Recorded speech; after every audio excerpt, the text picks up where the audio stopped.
NSA Ajit Doval साहब का एक स्टेटमेंट आया सुभाष चंद्र बोस जी को लेके, और उस स्टेटमेंट में उन्होंने ये बोला है कि साहब अगर नेताजी जिंदा होते, जीवित होते, या नेताजी उस समय वहां पे होते सामने, तो भारत का बंटवारा नहीं होता। He had the audacity to challenge Gandhi. 2030 तक अफ्रीका के अंदर 150 अरब डॉलर हो सकती है, और अभी तक इंडिया ने काफ़ी जो पैसा वहाँ पे इन्वेस्ट किया है। सो ये आप इमेजिन कर सकते हैं कि कितने बड़े पैमाने पे इंडिया वो पूरे के पूरे ब्लॉक को विन करने की कोशिश कर रहा है।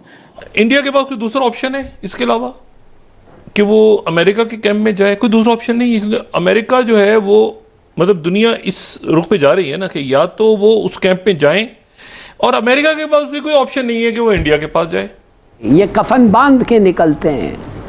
आप अपने लोगों से, अपने लीडर से पूछें। नौकरी, इज्जत, इंसाफ, उम्मीद जब इधर नहीं मिलता है तो क्यों नहीं आदमी रिस्क करे अपनी जिंदगी को और जाए जिधर उम्मीद है। हमें ये पता है, फ्रॉड हमें सिखाया गया है, अहिंसा अहिंसा। कोई अहिंसा वहिंसा नहीं होती, हिंसा ही परमो धर्म है। हिंसा से ही लोग मानते हैं।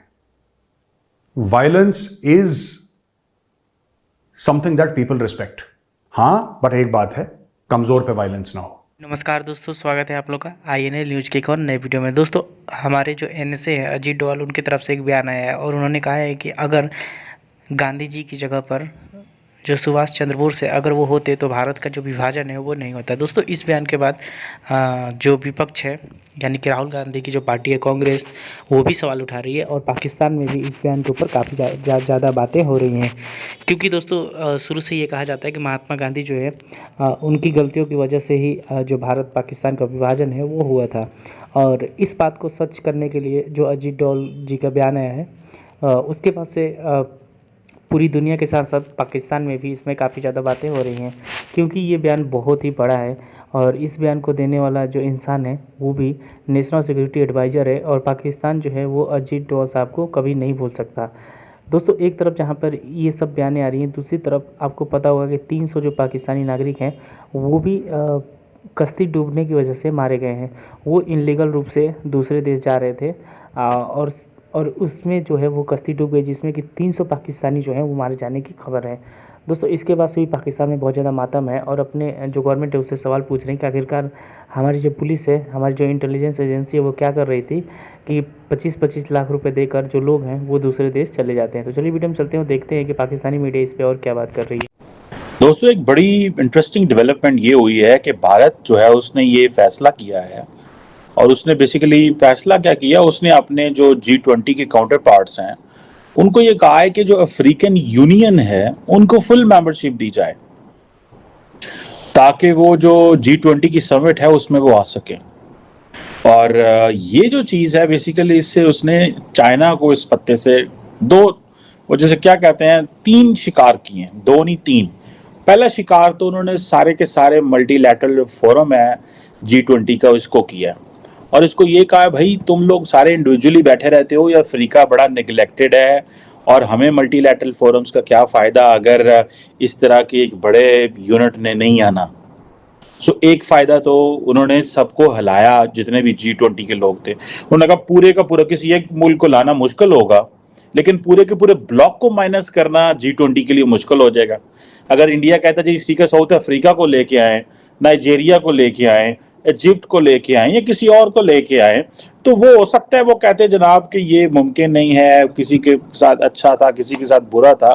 लेकिन ये जो चीज़ है कि जी सारे का सारा ब्लॉक ले अंदर, सब ने कहना जी ठीक है, मेरा नहीं ख्याल ये किसी के लिए होगा। और जिस तरह आजकल टर्की हो, अमेरिका हो, चाइना हो, इंडिया हो, सारे के सारे तो आजकल चल रहा है US plus Africa, Turkey plus Africa, जैसे कहते हैं India Africa, China Africa summits चल रही हैं।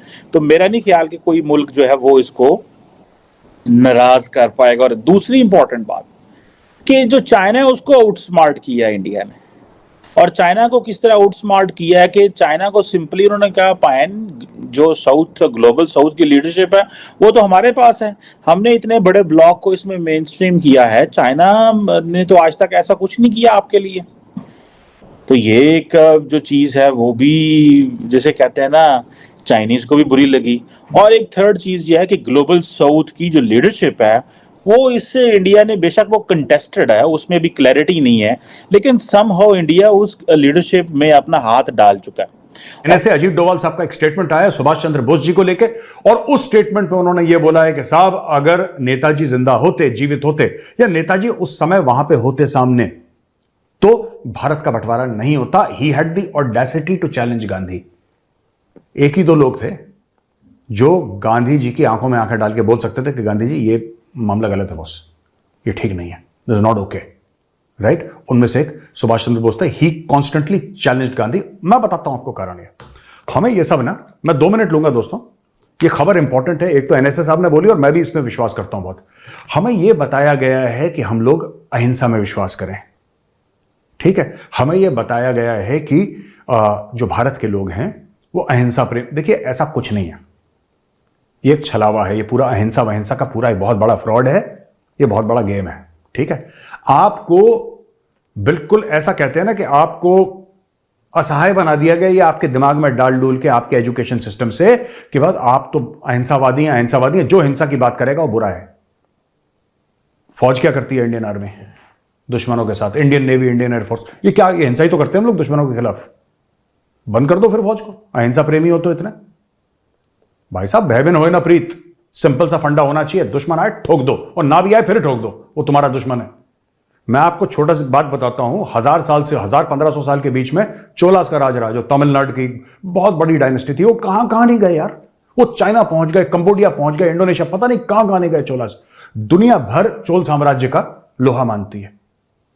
महाराजा रंजीत सिंह काबुल खड़का दिया था। महाराजा रंजीत सिंह ने खालसा फौज का जो झंडा था, खालसा फौज का झंडा काबुल पे लहरा रहा था, ठीक है।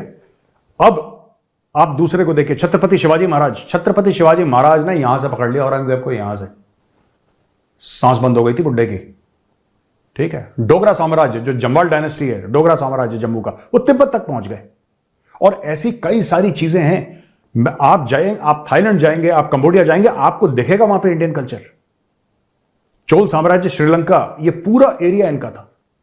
फिर दोस्तों अगर हम बात करें असम की, तो लचित बोरफुकन ने मुगल साम्राज्य के घुटने तोड़ दिए थे। हमारे जितने भी देवी देवता हैं सबके हाथ में हथियार है, ठीक है। आपने देखे देवी देवता जिनके हाथ में हथियार ना हो, फिर ये कहते हैं कि अहिंसा, ये हमें ये पता है फ्रॉड हमें सिखाया गया है। अहिंसा, कोई अहिंसा वहिंसा नहीं होती। हिंसा ही परमो धर्म है, हिंसा से ही लोग मानते हैं। Violence is something that people respect. हां, बट एक बात है, कमजोर पे वायलेंस ना हो, जो असहाय है उस पे वायलेंस ना हो, उस पे जोर आजमाइश ना हो। लेकिन जब देशों की बात होती है, definitely violence should be the answer.